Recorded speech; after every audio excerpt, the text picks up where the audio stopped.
गीता 18 के श्लोक नंबर 62 में भगवान स्वयं कह रहे हैं कि अर्जुन उस परमेश्वर की शरण में जा जिसकी कृपा से परम शांति व शाश्वत स्थान अर्थात सतलोक को प्राप्त होगा। वो परमेश्वर कौन है, कहां है, कैसा है, जानने के लिए कृपया अवश्य सुनिए जगत गुरु तत्वदर्शी संत रामपाल जी महाराज के अमृत वचन।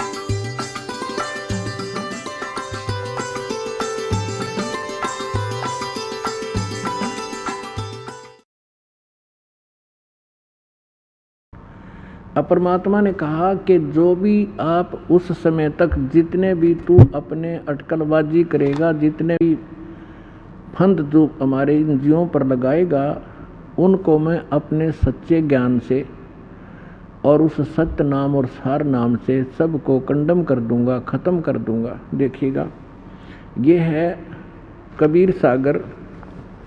ये वही कबीर सागर है जो अभी आपको दिखा, कबीर सागर। और ये कहाँ से प्रकाशित है? और इसके सबसम वेद बोध में, यहाँ देखिएगा, सबसम वेद बोध और बोध सागर ये खंड है इसका, ये सबसम बोध अध्याय है।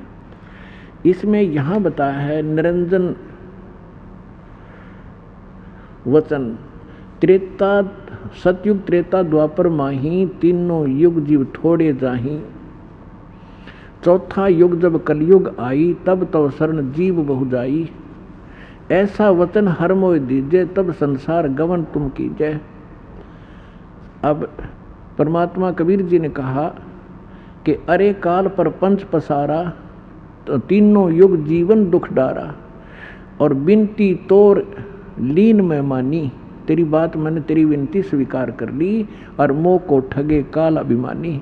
चौथा युग जब कलयुग आई, तब हम अपनो अंश पठाई। कबीर साहब कहते हैं जब चौथा युग होगा ना, कलयुग है, तब मैं अपना अंश भेजूंगा, अपना दास भेजूंगा। और काल फंद छूटे नरलोई, सकल सृष्टि परवानी कोई। ओए होए, कहते काल के सब बंधन खत्म कर देंगे सभी नर और नारियों के, और सकल सृष्टि पूरा विश्व परवानिक माने दीक्षित होगा उस संत से। घर घर देखो बोध विचारा, सत नाम सब ठोर उचारा, 5500 पाचा, तब ये वचन मेरा होगा साचा। कलयुग बीत जावे जब एता, और सब जीव परम पुरुष पद चेता। अब क्या बताया है परमात्मा ने धर्मदास जी को कि मेरा और इस काल की जब वहाँ वार्ता हुई थी, उस समय मैंने कहा था कि जब कलयुग 5505 बीत जाएगा, परमात्मा ने कहा है कि चौथा युग जब कलयुग आवे, और तब हम अपना वहाँ अंश पठाएं, तब हम अपना अंश पठाएंगे। और काल फंद छूटे नरलोई, सभी नर नारियों का काल का बंधन छूटेगा, और सकल सृष्टि परवानी कोई, पूरी सृष्टि नाम लेगी उस संत से। और घर घर देखो बोध विचारा, घर घर तत्व ज्ञान का प्रचार होगा। जैसे ज्ञान गंगा पूरे भारतवर्ष में फैल रही है परमात्मा की महिमा लेकर। सतनाम सब ठोड़ उचारा, और सतनाम सबको प्राप्त होगा। यह सतनाम आज तक किसी को भड़क नहीं लगन दी दाता ने। और पुण्यात्माओं, आपके लिए पिटारा खोलवा दिया दास से। आज वो समय आ गया 5505 वर्ष वाला।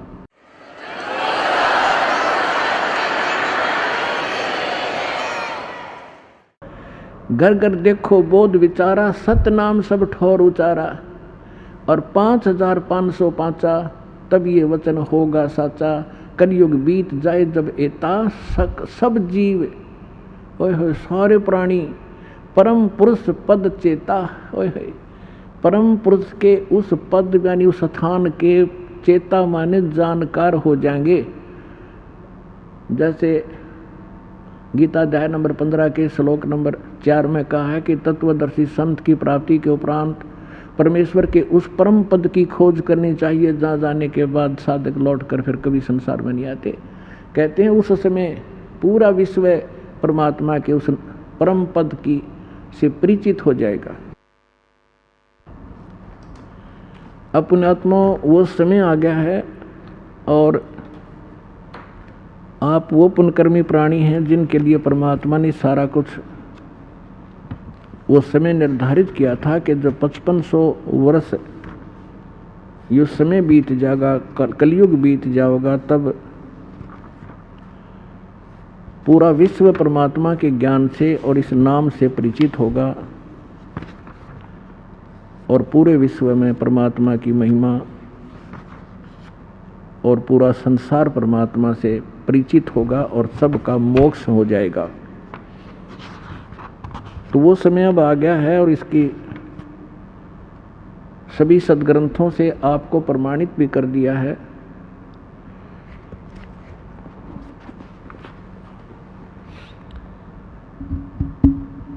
अपने आत्मा जिस समय धर्मदास जी को परमात्मा एक कथा सुना रहे थे और कह रहे थे ऐसा होगा कलयुग जब 5500 वर्ष बीत जाएगा तब मैं पूरे विश्व को नाम दिया जाएगा। तब धर्मदास जी चिंतित हो रहे थे कि हे परमात्मा आपने मेरे से सतनाम और सारनाम को गुप्त रखने के लिए कह दिया और उधर से आपने मुझे 42 वंश का आशीर्वाद दे दिया कि मेरी 42 पीढ़ी चलेंगी। तो परमात्मा मेरे इन वंशजों का मेरे बच्चों का मोक्ष कैसे होगा। गढ़ा चिंतित हो गया, कलेजा पकड़ कर बैठ गया। अब परमात्मा ने कहा कि जब कलयुग 5500 वर्ष बीत जाएगा धर्मदास, उस समय तक इस काल के 12 पंथ चल चुके होंगे और 12वां पंथ गरीबदास पंथ होगा और उस 12वें पंथ में मैं स्वयं आऊंगा और उसमें पूरे विश्व को ज्ञान दूंगा और पूरा विश्व इस तत्व ज्ञान सत्य ज्ञान और सत्य नाम से परिचित होगा। तो तेरे पुत्रों की तेरे वंशजों की क्या चक्कर हुआ, तो सारा विश्व पार करूंगा, क्यों चिंतित हो रहा तू। अब आपको थोड़ी सी झलक दिखाते हैं कि 12 पंथ काल ने चलाए और कबीर नाम से चलाए। 12वां पंथ गरीबदास पंथ है और गरीबदास पंथ से ये दास का निकास है। 12 पंथ चल चुके होंगे तब परमात्मा ने कहा था कि फिर मैं स्वयं ही आऊंगा। अब परमात्मा ने ये दास भेज दिया। आपको थोड़ा रूबरू करता हूं तो विश्वास होगा आपको। ये देखिएगा, ये कबीर बानी और बोध सागर ही चल रहा है। यहाँ क्या बताया है कि 12 पंथ चलो सो भेद। 12 पंथ काल फुरमाना, काल का ही फुरमान यानी उसका आदेश चलेगा 12 पंथों में। और भूले जीव न जाओ ठिकाना, ताते आगम कह हम राख्या वंश हमारा चूड़ामणि शाखा। अब यहाँ इन्होंने गड़बड़ कर दी थोड़ी सी, चूड़ामणि को अलग कर दिया, जबकि प्रथम चूड़ामणि से शुरू हुआ था। क्योंकि इन्होंने यहाँ देखो ताते आगम का, यहाँ फिर प्रथम जग में जागू भरमावा। इन्होंने वो नकली कबीर पंथ के जो पंथ है उनमें से सबसे पहले जागू, और जबकि होना चाहिए चूड़ामणि, दूसरा सूरत गोपाल, तीसरा मूल निरंजन, चौथा टकसार पंथ फिर, और 5वां बीज का लेखा जीवा पंथ, और छठा सतनामी पंथ। ऐसे ये पंथ हैं। अब इसकी जीवन दिखाते हैं आपको 1870 पे। अब ये यहाँ पर उसमें पद्य भाग में या गद्य भाग के अंदर है। ये कबीर चरित्र बोध और बोध सागर, इसके 1870 पृष्ठ पे क्या लिखा है कि कबीर साहब के पंथों का वृंतांत प्रथम नारायण दास लिख दिया। नारायण दास ने तो कबीर साहब का पंथ स्वीकार नहीं किया था, ये होना चाहिए चूड़ामणि, या गलत कर रखे ना। प्रथम नारायण दास ने चूड़ामणि होना चाहिए, दूसरा जागूदास या गोदास, और तीसरा सूरत गोपाल, चौथा मूल निरंजन, पांचवा टकसारी पंथ, छठा भगवान दास पंथ, सातवां सतनामी, आठवां कमाली पंथ, कमाली नहीं कमालिए, कमाल का, वो कमाल जो पुत्र जीवित किया था उसने भी अपना अलग से नकली पंथ चलाया था, और 9वां राम कबीर पंथ, 10वां परम धाम की वाणी, और 11वां जीवा पंथ, और 12वां ये गरीबदास पंथ। अब ये 12वां गरीबदास पंथ है, यहाँ स्पष्ट है, यहाँ गद्य भाग के अंदर है। अब फिर आगे हम यहाँ पर कबीर बानी में और 136 पृष्ठ पे, अब यहाँ से है कि 12 पंथ काल फुरमाना, जीव भूले जीव न जाओ ठिकाना, ताते आगम कह हम राखा, वन समारा चूड़ामणि शाखा। प्रथम जग में जागो बरमावे, फिर दूसरा सूरत गोपाल, तीसरा मूल निरंजन, वही है नो के टकसारी पंथ, और ये सतनामी पंथ, भगवान दास पंथ। अब यहाँ ये आ गया 10वां परम धाम की वाणी पंथ, जबकि ये 11वां होना चाहिए। अब यहाँ से 12वां शुरू हो गया, यहाँ तक तो 11वें तक की महिमा। अब 12वां यहाँ होता है संवत 1775 हुई, ये 1774 होना चाहिए था, गलती से 1 वर्ष का अंतर मिसप्रिंट हो रहा है। अर्थात दिन प्रेम प्रगटे जग सोई, क्योंकि संवत 1774 में आदरणीय गरीबदास साहिब जी का जन्म हुआ था, ये उसके विषय में जानकारी है। आगे देखिए, आज्ञा रहे जीव बोध लावे, और कोली चमार सबके घर खावे, साख हमारी ले जीव समझावे, असंग जन्म छोड़ नहीं पावे।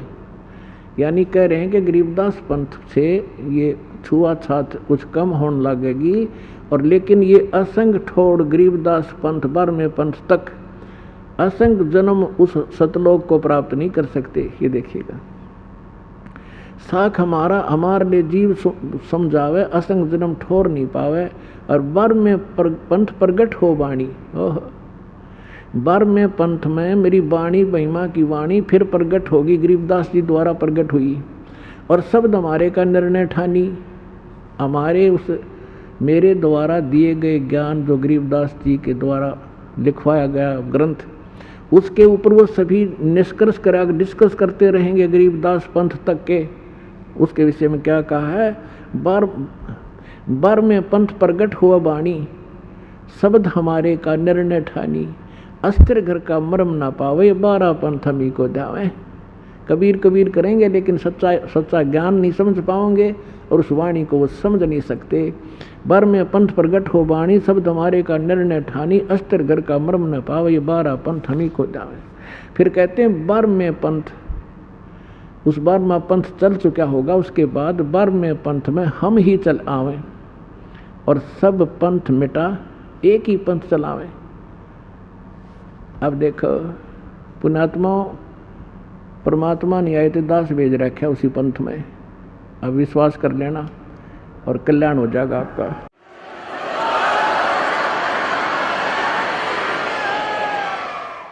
अब क्या बताते हैं कि अब यहाँ क्या बताया है परमात्मा ने कि धर्मदास मेरी लाख दुहाई, ये मूल है, मूल भूल नहीं है, मूल ज्ञान शब्द कई बार ना जाई। पवित्र ज्ञान तुम जग में भाखो, और मूल ज्ञान गोई तुम राखो। मूल ज्ञान जो बाहर पड़ी पर ही बिचली पीढ़ी वंश हंस नहीं तरही। 33 अरब ज्ञान हम बाखा, और मूल ज्ञान गोई हम राख्या। गुप्त रखा, 33 अरब वाणी बोल दी, लेकिन मूल ज्ञान अभी तक छुपा रखा है। और मूल ज्ञान तुम तब लग छिपाई, जब लग 12 पंथ मिटाई। अब क्या कहा कि धर्मदास मेरी लाख दुहाई, और इस मूल ज्ञान, ये मूल ज्ञान बाहर ना जाई। मैं तुझे जो बता रहा हूँ मूल मंत्र, मूल ज्ञान, ये बाहर ना जाई। मूल ज्ञान बाहर जो पढ़ी, बिचली पीढ़ी हंसनी तरही। यदि ये ज्ञान इन नकली पंथियां का हाथ लग गया ना सारा, तो बीच की पीढ़ी पार नहीं होगी। तो यह बिचली पीढ़ी कैसे है, अब ये प्रमाण करते हैं, देखिएगा। अब हम यहाँ पढ़ रहे थे ऊपर कि बार में पंथ प्रगट हो बाणी, शब्द हमारे का निर्णय ठानी, अस्थिर घर का मर्म न पावे। हाय हाय, अस्थिर, स्थिर माने वो अविनाशी परमात्मा उस सतलोक का मर्म नहीं पावे, ये 12 पंथ हम ही को ध्यावे। बार में पंथ हम ही चल कर आवे और सब पंथों को मिटा के एक पंथ चलाओ। फिर बताया है प्रथम चरण कलयुग निर्याना। कलयुग का प्रथम चरण कौन सा होगा, तब मगर मांडो मैदाना। अब परमात्मा ने कहा था कि कलयुग का प्रथम चरण वो होगा जब मैं मगहर से सशरीर जाऊंगा, एक लीला करूंगा। तो परमात्मा सन 1518 में मगर से सशरीर गए थे। वो प्रथम चरण था जो परमात्मा आए थे, सारा ज्ञान दे गए थे, जो भगवान लीला किया करता वो करके चले गए। और ये है वो बिचली पीढ़ी।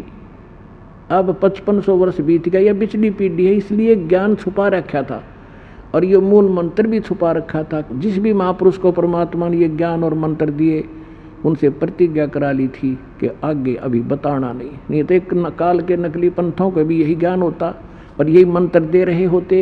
ये अधिकारी नहीं है, जिस कारण से ये मंत्र अगर इनके पास भी होते तो भी काल के जाल में हम फंसे रह जाते। अधिकारी के बिना कोई भी मंत्र काम नहीं करता। तो विश्व में आज ये दास ही वो अधिकारी है और यही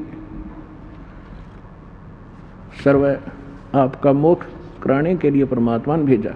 अब एक और प्रमाण दिखाता हूँ, ये देखिएगा। ये यही कबीर वाणी चल रही है बौद्ध सागर, इसके 134 पृष्ठ पे यहाँ क्या बताया है इन बार वंश प्रकार। ये प्रथम वंश उत्तम, ये चूड़ामणि जी। दूसरा पंथंकारी, तीसरा प्रचंड, चौथा वंश बिरहे, 5 विरोध बिरहे और 5वां निंद्रा, 6ठे वंश उदास, 7वां वंश ज्ञान चतुराई, 6वां 8वें 12 पंथ विरोध, 9वां वंश पंथ पूजा और 10वां वंश प्रकाश, 11वें वंश प्रगट पसारा और 12वें वंश प्रगट हो उजियारा। 12वां गरीबदास जी आए थे और गरीबदास जी द्वारा कहते प्रगट हो उजियारा, यानी गरीबदास जी की वाणी में कबीर साहब की महिमा कलम तोड़ है कि उसका कबीर साहब के बारे में विशेष जानकारी है, लेकिन गरीबदास के पंथ वाले उस महत्व को समझ नहीं सके, गूढ़ रहस्य को।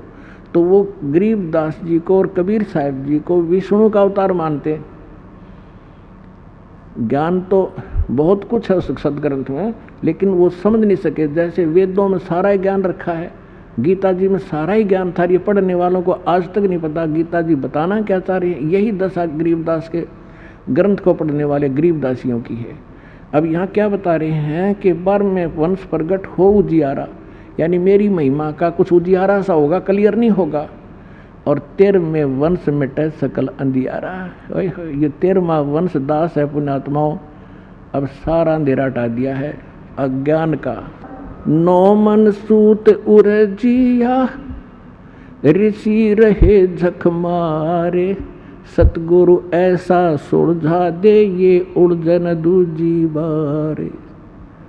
9 मन सूत उलझिया, इस काल ने 9 मन सूत उलझा रखा था, क्योंकि परमात्मा जुलाहे की लीला करते थे और एक शेर सूत, 1 किलोग्राम सूत, वो कच्चा धागा उलझ जा तो जुलाहे की जान न बन जाया करती। जब उसने सुलझाना पड़ता तार तार, और गांठ टूट गया तो गांठ पड़े तो कोई उसकी बुनाई भी ना दे, तो बड़ी मुश्किल से सुलझाया करते थे कच्चे धागे को। 1 किलोग्राम सूत सुलझाने में सारा दिन लग जाता, उलझा हुआ सूत। और इन्होंने कहते 9 मन सूत उलझा रखा था ज्ञान का, और दास भेज दिया उस परम पिता ने इस तत्वदर्शी संत बना के। कहते हैं 9 मन सूत उलझिया, ऋषि रहे झकमार, और सतगुरु ऐसा सुलझा दे उलझन दूजी बार। इस कलयुग में युग ज्ञान नहीं उलझ जाएगा, कोई भक्ति करियो चाहे ना करिए।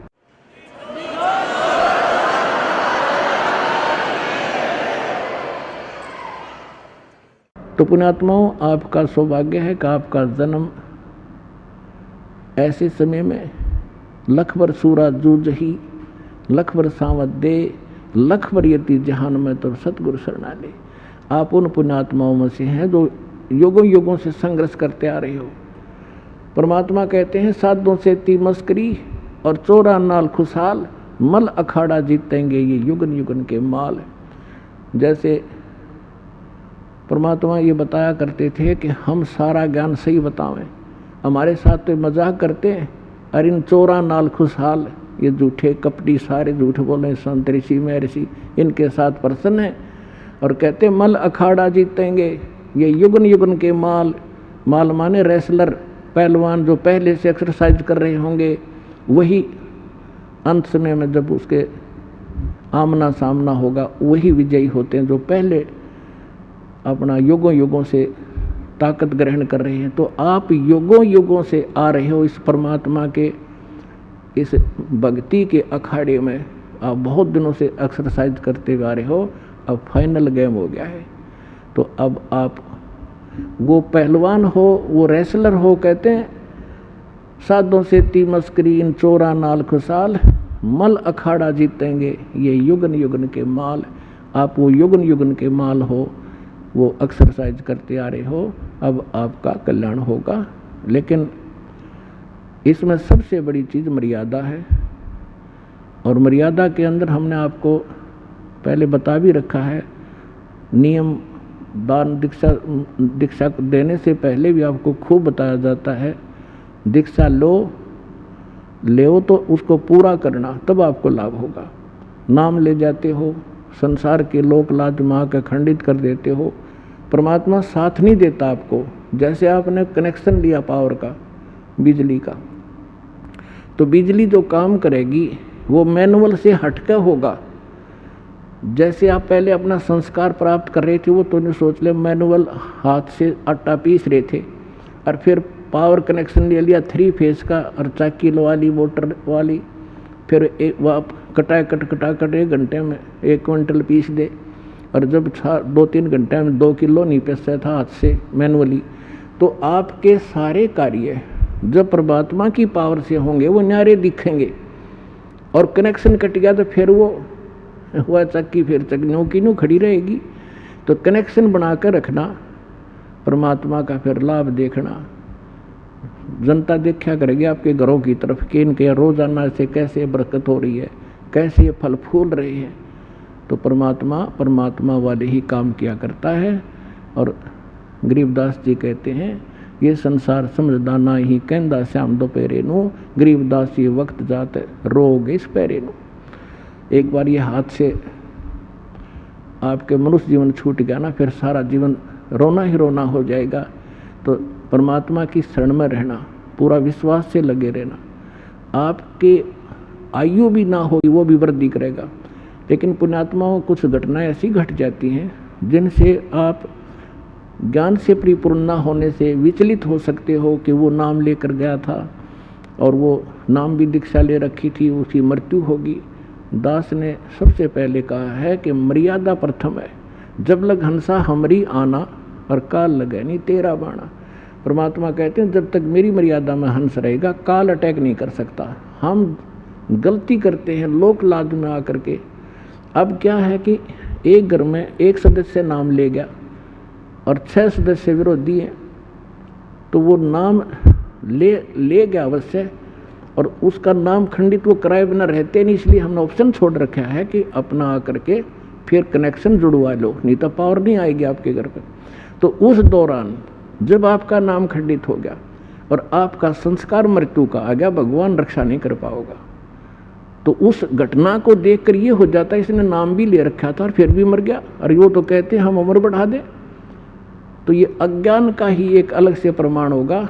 जिसको ज्ञान होगा वो नहीं स्वीकार करेगा कि इसका नाम सही होता तो नहीं, फिर भगवान की वाणी फेल हो जाती है। तो इसलिए इस कनेक्शन को बनाए रखना और फिर देखना खेल दाता के सतगुरु जो चावे सो कर ही 14 कोट दूत जम डरही, ऊत भूत चमत्रास निवारे और चित्रगुप्त के कागज फाड़े। आपकी किस्मत के लेख बदल देगा। अपने आत्माओं आपको कुछ भक्तों के अनुभव परमात्मा से प्राप्त सुखों की जानकारी उनके मुख कमल से सुनाएंगे। सुनिएगा। बहन जी नमस्कार। नमस्कार जी।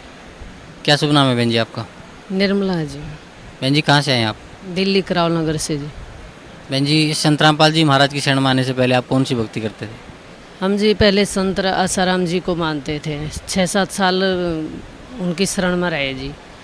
उनकी भक्ति करते करते हमने इतने दुख हुए जिसकी कोई मैं अब आपको बता भी नहीं सकती। इतने परेशान रहे हम। जहाँ उन्होंने कहा हम वहीं शिविर लगते थे, उसके सत्संग के वहीं जाते थे। एकादशी का व्रत, पूर्णमासी का व्रत और भी जो श्राद्ध हैं सारे ही बताते थे वे जी। सारे ये श्राद्ध निकालो, हम सारे ही निकालते थे और तब भी हमें कोई लाभ नहीं होता था। वो फिर बोलते थे कि वहाँ बड़दादा एक फेज गुड़गावा रोड पे, फेज रोड पे उनका आश्रम है आसाराम का। वहाँ एक बड़दादा है, वहाँ पीपल वो बड़दादा का पेड़ है, उसके चक्कर लगवाने के लिए बोलते थे। वहाँ बैठ के मौन व्रत भी करे हमने, मौन भक्ति करने को बोलते थे। वहाँ घर से वहाँ भूखे प्यासे जाते थे, वहाँ बैठ के मंत्र करते थे पूरे दिन। फिर वहाँ मंत्र करके घर आते थे। हमने वो भी साधना की पर हमें कोई लाभ नहीं हुआ जी। उनसे दूनी परेशानी रही उनसे। बहन जी क्या मंत्र जाप करने के दिए आपको संत आसाराम जी महाराज ने? मेरे को ओम नमः भगवते वासुदेवाय नमः दिया था। वो 7 मंत्र देते हैं जी, कोई भी चुन लो एक मंत्र उनका। तो ओम नमः भगवते वासुदेवाय नमः मंत्र ले रखा था जी हमने। तो जो भक्ति आज संत आसाराम ने आपको दी थी ओम नमो भगवते वासुदेवाय नमः के नाम से, तो वो भक्ति करते हुए आपको कोई लाभ मिला? जी दूना ही नुकसान होता चला गया। हमें कोई भी किसी प्रकार का लाभ नहीं हुआ। तब कि मेरे को बार बार गर्भपात होता था, जब लड़के का गर्भ आता था। हमने आसाराम को हरिद्वार में भी, सोनीपत में भी, पानीपत में भी, जहाँ वो जाते थे मैं वहीं जाती थी। हमने हाथ जोड़ के प्रार्थना करी बाय फेस, और उन्होंने एकदम ऐसे ही गर्दन हिला दी कि जैसे हमारे भाग्य में मतलब लड़का ही नहीं हो। और मैं सोच भी नहीं सकती थी। संत रामपाल जी महाराज, मेरी यही सोच थी कि मेरे इसी महात्माओं से ही मेरी मतलब मैं वो लड़का मिले। बहन जी संत रामपाल जी महाराज की शरण में आप कैसे आए? संत आसाराम के बापू के सत्संग में हम जाते जाते मतलब इतने मतलब हार चुके थे जिसकी कोई हद नहीं। हमने तलाश थी कि भगवान कोई सुख तो देने वाला है। हम भी भटके हुए थे बहुत ज़्यादा। सोच तो हमारी यही थी पूर्ण परमात्मा कहीं और है। और एक बार जो है बसंत जो है रोहतक सत्संग सुन के आए थे, उन्होंने घर पे पाठ रखवा दिए जी। हम घर पे, उन्होंने बोला कि घर पे आओ, हमने पाठ रखवा दिए हैं घर पे। ऐसे मैंने आप तो गुरु बदलते रहते हो, पता नहीं आप क्या कौन सी साधना करोगे, इतने कितने गुरु बदलोगे। हमारे तो ये ससुर गुजरे हुए थे, उनकी 13वीं थी। मैं चलो आएंगे, वहाँ भी हो गया वो आएंगे और आपको भी देखेंगे क्या कौन सा सत्संग ले रखा है। हमने जी पहली बार ही सत्संग सुना था, उसी टाइम नाम ले लिया हमने संत रामपाल जी महाराज से। और नाम लेते ही जो मेरे ऊपर भूत प्रेत का जो साया था, वो सुबह भोग लगना था, उसी टाइम भोग पे ही आ लिया जी। और 9वें महीने ही भगवान ने मतलब संत रामपाल जी महाराज ने मुझे बेटा दिया 9वें महीने ही। मैं सोच भी नहीं सकती थी पूर्ण परमात्मा हमें आके ऐसे परमात्मा मिल जाएंगे सहज में। आपको मैं अनुमान भी नहीं बता सकती इस चीज़ का। बहन जी जो लोग आज भी संत आसाराम से या और किसी भी संत से जुड़ के भक्ति कर रहे हैं, उस भगत समाज को आप क्या संदेश देना चाहते हैं? मैं तो यही कहूँगी जी, वो अपना समय बर्बाद कर रहे हैं। वहाँ पर कुछ भी नहीं है, बिल्कुल भी। हमने भूखे रह के भी, तपस्या करके भी, भक्ति करके देख ली, वहाँ पर कुछ भी नहीं है। जबकि हमारे गीता में लिखा ना ज़्यादा खाने वालों की भक्ति होती है, ना भूखे रहने से भक्ति होती है। एक नॉर्मल रह के ही भक्ति हो सकती है। वहाँ कुछ भी नहीं रखा जी, वो अपना समय बर्बाद कर रहे हैं सब। और वो रोएंगे एक दिन वो रोएंगे सारे, जब उनको ज्ञान होएगा शास्त्रों का। और संत रामपाल जी महाराज जो शास्त्रों के अनुसार भक्ति करवाते हैं, वही हमारी भक्ति है असलियत में। वहाँ कोई भी भक्ति नहीं है, वो तो बस समय पास करवा रहे हैं वहाँ पर। मैं तो भगत समाज से यही प्रार्थना करूँगी कि सतलोक आश्रम बरवाला में आओ और संत रामपाल जी महाराज से नाम उपदेश लेके अपना जीवन का कल्याण करवाओ। और सभी बहन भाई सतलोक पहुँचो, जहाँ से हम बिछुड़ के आए हैं पूर्ण परमात्मा में वहीं ले जाना चाहते हैं। हमारी सोच वही है कि वहीं जाएं हम, कि परमात्मा में वहीं लेके जाएं इस सतलोक में। धन्यवाद बहन जी, आपका बहुत बहुत धन्यवाद। नमस्कार सर। सत साहेब भगत जी। क्या शुभ नाम है जी आपका? भक्त को संजय दास कहते हैं। सर कहाँ से आए हैं आप? ग्राम शाह, जिला फतेहपुर, यूपी से। सर क्या काम करते हैं आप? मैं इतने समय टीजीटी और पीजीटी की तैयारी कर रहा हूँ लेक्चरर की। जैसे संत रामपाल जी महाराज की शरण में आने से पहले आप कौन सी भक्ति करते थे? परमात्मा की शरण में आने के पहले स्वामी निखिलेश्वरानंद जी हैं, जो अंतर्राष्ट्रीय सिद्धाश्रम जोधपुर से चलाते हैं, संचालन करते हैं और शास्त्र के विरुद्ध साधना बताते हैं। और 3 बार में 3 मंत्र देते हैं। पहले एक वो गुरु मंत्र देते हैं, ओम परम तत्वाय नारायणाय गुरुभ्यो नमः, जिसका कोई सिर पैर नहीं है। और दूसरा वो रक्षा मंत्र देते हैं, उसका भी सिर पैर नहीं है। तीसरा वो जो मंत्र देते हैं यजुर्वेद के अध्याय 36 का तीसरा मंत्र देते हैं, उसमें ओम मंत्र जोड़ करके वो जो पूर्ण परमात्मा की पूरा बखान करता है यजुर्वेद, उसका एक मंत्र चुरा करके ये नकली झूठे संत उसको गायत्री मंत्र बना करके भक्त भोली आत्माओं को बहका करके मंत्र देते हैं। उसको करने का कोई लाभ नहीं मिला।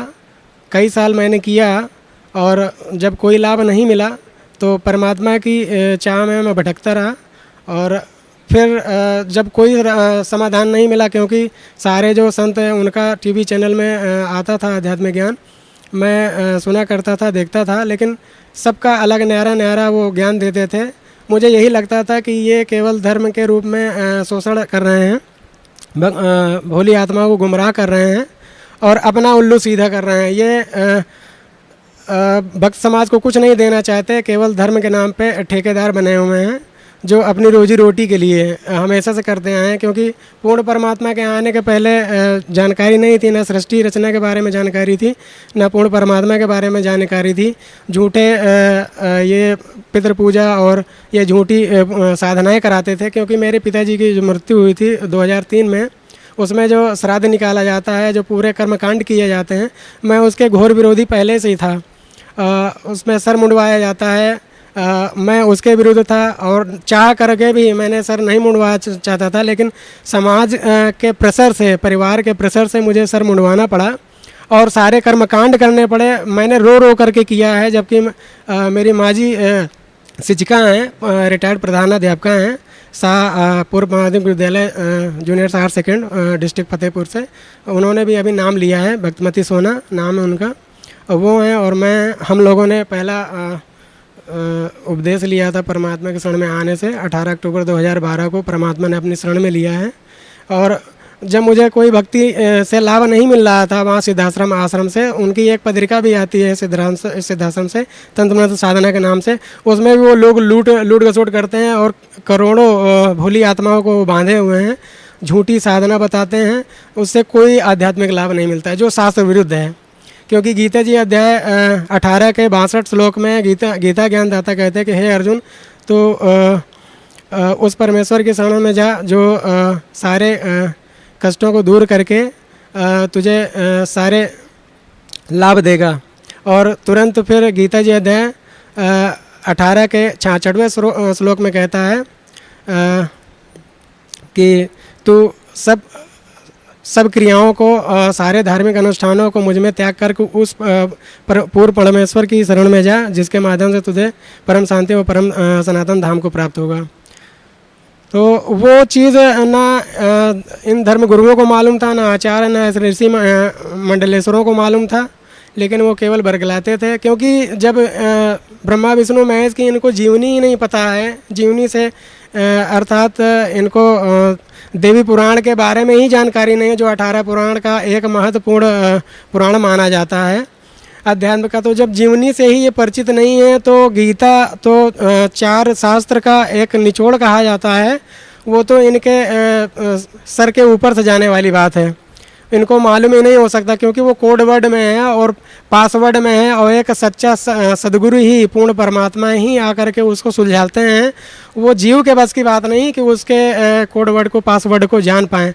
और यजुर्वेद में और सामवेद में, ऋग्वेद में जो अधूरे श्लोक हैं, उनको पूरा करने का केवल पूर्ण परमात्मा ही कर पाते हैं। वो किसी जीव के बस की बात नहीं कि उन श्लोकों को पूर्ण करके उसका पूरा भावार्थ भक्त समाज को बता सके, वो केवल पूर्ण परमात्मा ही बता पाते हैं। और यहाँ सदगुरु रामपाल जी महाराज जो तत्वदर्शी संत हैं, जैसे यहाँ आने के बाद पता चला, अध्यात्म ज्ञान जब मिला ज्ञान गंगा और परमात्मा का चैनल में आता है, पहले जी जागरण में भी आता था। तो उसको भी अचानक देखते देखते विचार आया कि परमात्मा, और तो सब ऐसे ही बता रहे हैं अध्यात्म के बारे में जानकारी दे रहे हैं, लेकिन पूर्ण परमात्मा एक ऐसे सद्गुरु हैं जो सारे शास्त्रों को खोल करके पूरे तर्क के साथ बताते हैं, जो लिखा हुआ है शास्त्रों में पूर्ण परमात्मा के बारे में। तब जानकारी हुई पूर्ण भक्ति के बारे में। तो सर जैसे आप अभी बता रहे थे 18 अक्टूबर 2012 को आपने परम संत सद्गुरु रामपाल जी महाराज से नाम उपदेश लिया। तो सर मैं ये जानना चाहूँगा कि ये जो शुभ दिन है आपके जीवन में, ये कैसे प्राप्त हुआ आपको? पूर्ण परमात्मा की शरण में आने का ये मेरा दूसरा जन्म हुआ है अध्यात्म का। 18 अक्टूबर 2012 को आने का विचार मैं बहुत पहले से बना रहा था, क्योंकि सद्गुरु रामपाल जी महाराज का चैनल में आता था, जी जागरण में पहले आता था और उसमें साधना में भी आता था। पहले जी जागरण में आता था, फिर साधना में आता था। तो मैं दोनों प्रोग्राम अटेंड करता था उनका। तो मेरे अंदर जिज्ञासा हुई, परमात्मा ने प्रेरित किया कि तो मेरी शरण में आ, तभी तुझे सारे कष्टों से निवारण मिलेगा और पूर्ण मोक्ष मिलेगा। क्योंकि जो भी मानव जीवन प्राप्त किए है उसका अंतिम जो लक्ष्य है वो पूर्ण मुक्ति है, मोक्ष ही है। इस मानव जीवन का जो विशेष एक मिशन है, एक मोटो है, तो वो बिना मेंटर के, बिना गॉड फादर के नहीं हो सकता।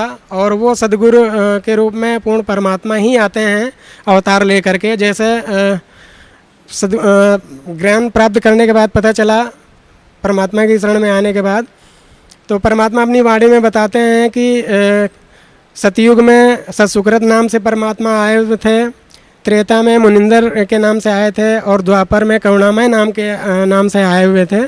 और कलयुग में कबीर देव के नाम से, जैसा यजुर्वेद में, सामवेद में, अथर्ववेद में और ऋग्वेद में परमात्मा का वर्णन है। कबीर देव के नाम से परमात्मा आते हैं और अपना यथार्थ भक्ति मार्ग कविताओं के माध्यम से, लोकोक्ति के माध्यम से कहते हैं और बताते हैं, डंके की चोट में बताते हैं। और भोली आत्माओं को ये बरगलाते हैं जो झूठे ऋषि महर्षि आचार्य हैं। ये युगों युगों से होता आता है और सच्चे संत का हमेशा से विरोध हुआ है समाज में, और अभी भी हो रहा है। ये जो करोथा कांड हुआ है वो भी इसी में आता है कि जब भी परमात्मा आते हैं, सद्भक्ति बताते हैं, तो ये जो धर्म के ठेकेदार हैं, जो बने हुए हैं झूठे ऋषि महर्षि संत ऋषि मंडलेश्वर, ये चाहते हैं कि हमारी दुकान बंद ना हो, रोजी रोटी हमारी बंद ना हो, हमारी पुस्तकें ना बिकना बंद हो। तो ये आर्य समाज के नाम से जो झूठे प्रचार प्रसार कर रहे हैं, ये सच्चे आर्य समाजी नहीं हो सकते। ये झूठे आर्य समाजी हैं जो अपनी रोटी रोजी चलाने के लिए परमात्मा का विरोध कर रहे हैं। लेकिन निश्चित रूप से इनको कुछ दिन बाद ये एहसास हो जाएगा कि नहीं, हम लोग गलत कर रहे थे। जैसे परमात्मा जब भी आए हैं तो उनका विरोध हुआ है, बाद में फिर उन्होंने उनकी शरण ली है और अपना कल्याण कराया है। तो इनको भी परमात्मा की चौखट में आना पड़ेगा। ये कि देर से आएंगे तो इनको ज़्यादा दुख होगा और कष्ट भोगेंगे। तो परमात्मा के शरण में तो आना ही पड़ेगा, तभी जीव का कल्याण होगा। और यहाँ सतलोक बरवाला जिला हिसार सतलोक आश्रम है, जहाँ पर पूर्ण परमात्मा आए हुए हैं, बंदी छोड़ सद्गुरु रामपाल जी महाराज। विश्व में केवल एक ही तत्वदर्शी संत हैं जो सद्गुरु ही रूप में आते हैं। चारों युगों में एक हमेशा आए हैं और एक तत्वदर्शी संत ही होता है। पूरे विश्व में और कोई तत्वदर्शी संत नहीं है। और बिना तत्वदर्शी संत के आप न गीता का पूरा भावार्थ समझ सकते हैं, न सारे शास्त्रों का भावार्थ समझ सकते हैं। जैसे परमात्मा अपने शब्द में गाते हैं, जग सारा रोग यारे, जिन सद्गुरु वैद्य न जाना, जग सारा रोग यारे। तो ये सारा जग तो रोगी है ही है। और इस रोग को मुक्त करने के लिए जो राजवैद्य के रूप में परमात्मा आते हैं, जो अध्यात्म रूपी जंगल से जड़ी बूटी निकालते हैं और हम लोगों का मोक्ष कराते हैं। जन्म मरण का जो रोग लगा हुआ है उस रोग को दूर करते हैं। बंदी छोड़ सद्गुरु रामपाल जी रूप में, जो कबीर परमेश्वर के रूप में आए हुए अवतार हैं, वही राजवैद्य हैं जो हम लोगों को पाप मुक्त करेंगे और यहाँ से सतलोक निज धाम को ले जाएंगे। जैसा गीता जी अध्याय 18 के श्लोक 62 और 66 में, जैसा उसमें व्रज लिखा हुआ है, व्रज का अर्थ जाना होता है। लेकिन सारे ये गुरु और ऋषि महर्षि जो अपने आप को विद्वान पाक रहे हैं, मानते हैं ये आना लिखे हुए हैं, तो इनको अज्ञान भरा हुआ है, अज्ञान ही बता रहे हैं। सर आप संत रामपाल जी महाराज की शरण में कैसे आए? परमात्मा की शरण में टीवी में प्रोग्राम आ रहा था, उसके माध्यम से साधना और जी जागरण में परमात्मा का प्रोग्राम देखा 2-3 महीने, और इसके बाद फिर ज्ञान गंगा मंगाए मुफ्त जो यहाँ से आती है। एक मैसेज आ रहा था, उसी पे क्लिक कर रहा था, तो उसमें SMS किया मैंने, तो उसमें बाई पोस्ट आई, 15 दिन के अंदर ही फ्री कास्ट निःशुल्क आती है ज्ञान गंगा पुस्तक पढ़ी। और ज्ञान गंगा पुस्तक पढ़ने के बाद ये महसूस हुआ कि जो 10वां द्वार चिल्लाते हैं, हल्ला मचाते हैं कि हमने 10वां द्वार जान लिया और 10वें द्वार जो पार कर लेता है उसी को पूर्ण मुक्ति मिल जाती है। लेकिन ये पता चला क्योंकि उसमें 4 वेद, 6 शास्त्र, 18 पुराण और श्रीमद् भगवद गीता और कुरान, बाइबल और जितने भी धर्म ग्रंथ हैं उन सब का परमात्मा ने निचोड़ दे रखा है ज्ञान गंगा में, पूरे अध्यात्म का। और जो 5वां वेद जिसको जानकारी नहीं पूरे भगत समाज को, ना ऋषि महर्षि संत मंडलेश्वर जानते हैं, क्योंकि 5वां वेद ये कोई महाभारत बताता है, कोई और किसी के धर्म ग्रंथ को बताता है, जबकि 5वां वेद परमात्मा की कबीर वाणी है, कबीर सागर है। परमात्मा की शरण में आने के बाद पता चला, और स्वसम वेद उसको कहा जाता है। उसमें पूर्ण परमात्मा की प्राप्ति का ही विधान लिखा हुआ है और विधि लिखी है, और पूरे साधन लिखे हुए हैं, कैसे मिलेंगे परमात्मा, कैसे हैं, कहाँ रहते हैं और कैसे मिलेंगे, वो पूर्ण परमात्मा के माध्यम से ही मिलेंगे। और एक सद्गुरु ही परमात्मा से मिला सकता है, और वो तदुदर्शी संत रामपाल जी महाराज हैं, जो हम तुच्छ जीवों को, भटकी हुई आत्माओं को परमात्मा से मिलाएंगे। संत रामपाल जी महाराज की शरण में आने के बाद आपको क्या लाभ मिला? पूर्ण परमात्मा की शरण में आने के बाद जब नाम लिया मैंने, तो मुझे 4 बार जीवन दान परमात्मा ने दिया हुआ है। और इससे बड़ा और उपलब्धि क्या हो सकती है कि किसी को जीवन दान मिले। 2 बार एक्सीडेंट से मेरी मृत्यु परमात्मा ने काटी है। 2 बार, एक बार ट्रेन में, एक बार बाइक से मैं बचा हूँ, और एक बार इलाहाबाद यूनिवर्सिटी रोड में पीछे से टाटा सफारी आई हुई थी और बगल से निकल गई, बिल्कुल खरोंच तक नहीं आई। तो वो परमात्मा ने मुझे जीवन दान दिया है, क्योंकि परमात्मा बताते हैं कि जो मेरी शरण में आ जाता है तो मैं उसके जीवन की रक्षा करता हूँ और पूर्ण मोक्ष, पूर्ण भक्ति दे करके पूर्ण मोक्ष दिलाता हूँ। तो सर क्या संदेश देना चाहते हैं भक्त समाज को आप? समाज को यही संदेश देना चाहता हूँ कि जितने भी ये झूठे धर्मगुरु हैं उनको छोड़ करके पूर्ण सद्भक्ति प्राप्त करके सतलोक आश्रम बरवाला से वहाँ सतलोक पहुँचे, जहाँ के हम लोग निवासी हैं, जहाँ से हम लोग आए हुए थे काल के माध्यम से। और यही मानव जीवन का पूर्ण लक्ष्य है कि हमें मोक्ष मिले। अब मोक्ष बिना सद्गुरु के नहीं मिल सकता, और सद्गुरु एक ही है विश्व में जो परमात्मा अवतार लेकर के आते हैं, वो तत्वदर्शी संत सद्गुरु रामपाल जी महाराज हैं, उन्हीं के माध्यम से मिलेगा सतलोक आश्रम बरवाला में। तो सर जैसे वर्तमान के सभी धर्मगुरुओं को परम संत सद्गुरु रामपाल जी महाराज ने शास्त्रार्थ के लिए आमंत्रित किया हुआ है, तो ये सुन के, ये पढ़ के, देख के आपको कैसा लगता है? ये बहुत परमात्मा के माध्यम से ही ये निकाला गया है, क्योंकि जितने भी युग में परमात्मा आए हैं तो इन संतों ने और महंतों ने, आचार्यों ने, मंडलेश्वरों ने हमेशा विरोध किया है, क्योंकि हम लोगों को शिक्षा का अभाव था। आज भक्त समाज पूरा मानव जो समाज है वो शिक्षित है, वो सारे धर्म शास्त्रों को देख सकता है, समझ सकता है, और जो आध्यात्मिक ज्ञान चर्चा परमात्मा ने चलाया है, इसीलिए चलाया है कि सारा भक्त समाज ये प्रोजेक्टर है उसमें देख सकता है, टीवी चैनल में देख सकता है। इसी को सच्चा शास्त्रार्थ कहा जाता है। पहले शास्त्रार्थ, जिसको अंग्रेजी में डिबेट कहा जाता है, वो पहले डिबेट ऐसे ही होता था। शास्त्रार्थ पहले होता था, जो संस्कृत में विद्वान हुआ करता, जानकार होता था, वो जो ज़्यादा संस्कृत बोल देता था उसी के निर्णय तालियां बजा करके समाज करता था। जो बिल्कुल जानता नहीं था, शास्त्रों के बारे में अज्ञान था, ABCD भी नहीं जानता था, काका कावे नहीं जानता था, और वो निर्णय करे। जो किसी के बारे में जानता ही नहीं, शास्त्रों के बारे में जानता नहीं, जो संस्कृत ज़्यादा बोल दे उसी में ताली पीट दी गई और वो उसको निर्णय दे दिया जाता था कि ये महर्षि हो गया, ये ऋषि हो गया, ये जानकार है। लेकिन आज की डेट में सारा भक्त समाज परमात्मा ने इसीलिए, अच्छा परमात्मा हम लोगों को पहले भी मिल जाते हैं, लेकिन इन लोगों ने हम लोगों को ज्ञान ना होने के कारण हम लोगों को परमात्मा से दूर रखा। अपनी रोजी रोटी चलाने के लिए। और अपना तो इन्होंने बट्टा बैठाया ही, लेकिन भक्त समाज को भी परमात्मा से दूर रखा। तो सर जैसे अभी आप बता रहे थे कि कोई झगड़ा हो गया है इधर आर्य समाज के साथ, तो क्या विवाद है आर्य समाज का और संत रामपाल जी महाराज का?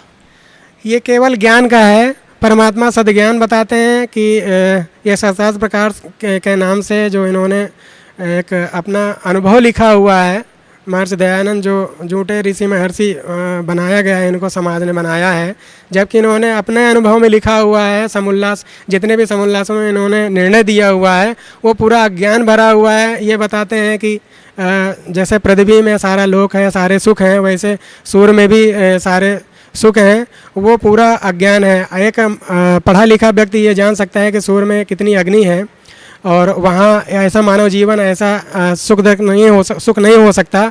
वहाँ ये बताते हैं वृक्षधार फल हैं, फल फेवा मिष्ठान हैं, सारे दूध की नदियाँ बहती हैं। तो वो कैसे असंभव, ये तो असंभव वाली बात हो गई ना, क्योंकि आज मानव चांद पे पहुंच गया, सारी चीज़ें खोज ली परमात्मा के माध्यम से, तो वो खुद निर्णय कर सकता है कि उसमें अज्ञान भरा हुआ है। और परमात्मा इसी अज्ञान को शास्त्रों के आधार पे बताते हैं कि महर्षि दयानंद ने ऐसा लिखा हुआ है, तो उसके जो अनुयायी हैं, जो समाज को केवल भटकाना चाहते हैं, उनका एक ही मकसद है कि जैसा हमारे पूर्वज करते आए हैं, धर्म के नाम से भटकाते रहे हैं अपनी रोजी रोटी चलाने के लिए, वैसे अभी भी करना चाहते हैं। लेकिन अब ऐसा नहीं हो सकता, क्योंकि अब भक्त समाज शिक्षित है, और वो आध्यात्मिक ज्ञान गंगा के माध्यम से पूर्ण परमात्मा जो DVD चालू उन्होंने निकाली हुई हैं, ज्ञान गंगा पुस्तक निकाली हुई है, उसमें भी परमात्मा ने उसकी फ़ोटोकॉपी दे रखी है। उसको देख करके समझ करके एक ही बात है, जानो छानो तब मानो, और ये सारी चीज़ें जान करके परमात्मा के शरण में आइए और अपना कल्याण कराइए। जी thank you sir, thank you so much. सत साहब। सर नमस्कार। नमस्कार सत साहब जी। सर क्या शुभ नाम है आपका? धनीदास है जी। अब तो जी सर कहाँ से आए हैं आप? ये जिला कुलचत्तर जी, शाहबाद चुड़ू जिटान गांव थे जी। सर संत रामपाल जी महाराज की शरण में आने से पहले आप कौन सी भक्ति करते थे? गुग्गे पूजा करते थे जी। जो गुग्गा जी की पूजा आप करते थे, उससे आपको क्या लाभ मिला? तो कोई लाभ नहीं मिला जी। सर साल में जाते थे गुग्गा जी, 1000-2000 रुपये फूक के आ जाते थे जी, मत्था टेक के जी। कोई लाभ नहीं मिला घर में जी, सब दुखी रहते थे जी घर में जी। लड़ाई झगड़ा ज़्यादा होता था जी घर में, परिवार में जी, मार कुटाई होती थी घर में भाइयों में जी, बहन भाई के साथ में जी। मत्था टेकने पीछे जी मैं वहाँ जाते हैं, क्या मिलता है? कुछ नहीं मिलता है। ऐसे लड़ाई करके बहन भाई, छोटे भाई अपने बाप से हो जाते थे जी। हम जाते वहाँ पर मत्था टेकते, भंग कर देते जी लड़ाई करके जी, रास्ते में मुड़ जाते थे जी। ऐसे धक्के होते थे, बहुत परेशान होते थे जी, बहुत ज़्यादा। तो सर संत रामपाल जी महाराज की शरण में आप कैसे आए? ये भगत थे जी, चुड़ू जिटान के जी, रूप राम जी, वो लेके आए जी। उसके पास नौकरी कर रखी थी जी मैंने। 1 साल लग बोलते रहे मेरे साथ चलो, मेरे साथ चलो आप, और गुग्गा में माड़ी में कुछ नहीं रखा है, मत्था टेको ऐसे। फिर वो बोलने लगे मैं तो वहाँ जाऊँगा नहीं, मैं तो गुग्गे को मानता हूँ जी। मैं कहा ऐसे बोलने लगा जी मैं। फिर वो उसका छोटा भाई है जी, उसी के पास नौकरी बदल ली मैंने वहीं जी। फिर उसके साथ में आया जी मैं, रूप राम के भाई के साथ में जी। 2010 को आया था जी, नाम लिया जी। उसके बाद नाम लेने के बाद 7 महीने मेरा नाम ठीक रहा जी। उसके बाद मैंने खाना पीना शुरू कर दिया, फिर ऐसे ही जैसे पहले करते थे जी। मेरे को बिजली लग गई थी जी, मैं था मर लिया था जी बिल्कुल जी। मरने के बाद 10 बजे बिजली लगी मेरे को जी, मुँह में झाग आने लगे। परिवार वालों ने समझ लिया इसके तो सांप काट गया। सांप काटने के वजह से इसके खून वहाँ आने लगा झाग जी। मेरे को बाहर निकाल के ले आए, बिजली हटा दी वहाँ थे जी मेरे को जी।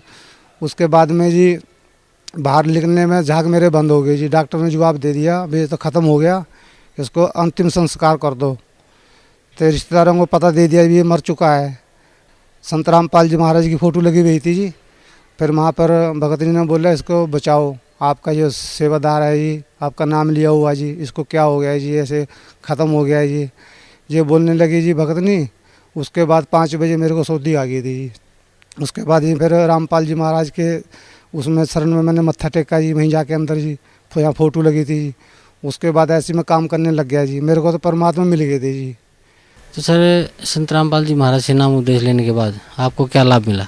लाभ तो बहुत मिला है जी, सुख मिल रहा है जी। मेरे घरवाली को रसोली थी जी, मेरे कैंसर की बीमारी थी जी, और मेरे को रसोली थी हाथ में जी यहाँ पर ये रामपाल जी ने महाराज ने ठीक कर दी मेरे को जी, और भक्तनी को भी ठीक कर दिया जी। मैं ये संदेश दे जाऊँगा भी जो भी प्राणी है, मतलब बच्चे हैं, जब परमात्मा के रामपाल जी महाराज का नाम लो और मोक्ष कराओ जी। नमस्कार सर। ससाई क्या शुभ नाम है जी आपका? जसा रामदास, सर कहाँ से आए हैं आप? जोधपुर से।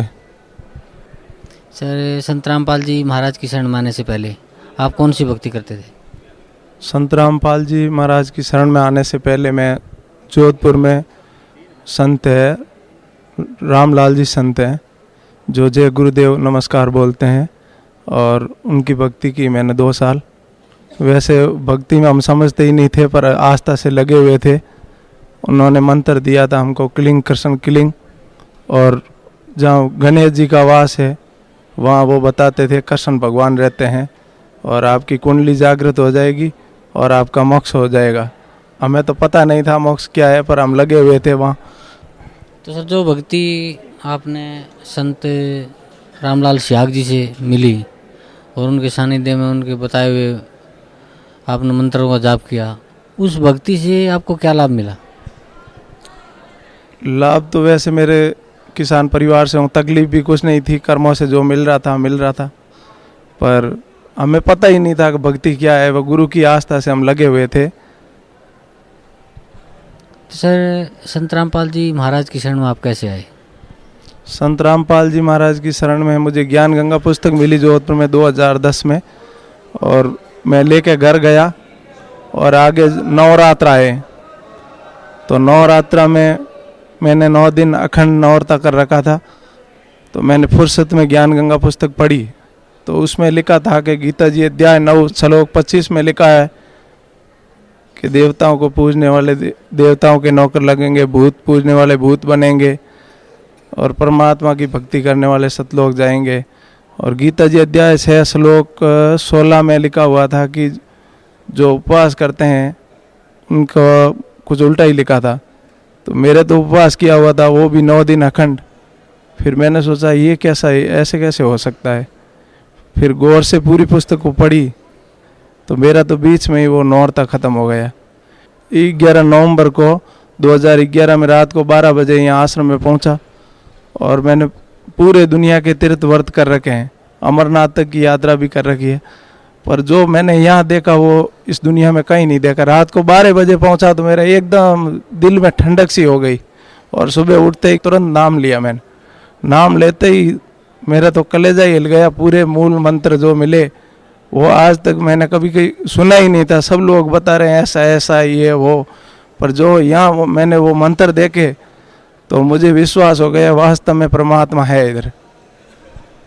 तो सर संत रामपाल जी महाराज से नाम उपदेश लेने के बाद आपको क्या लाभ मिला? बहुत से लाभ मिले, जैसे कि पहला सुख काया है।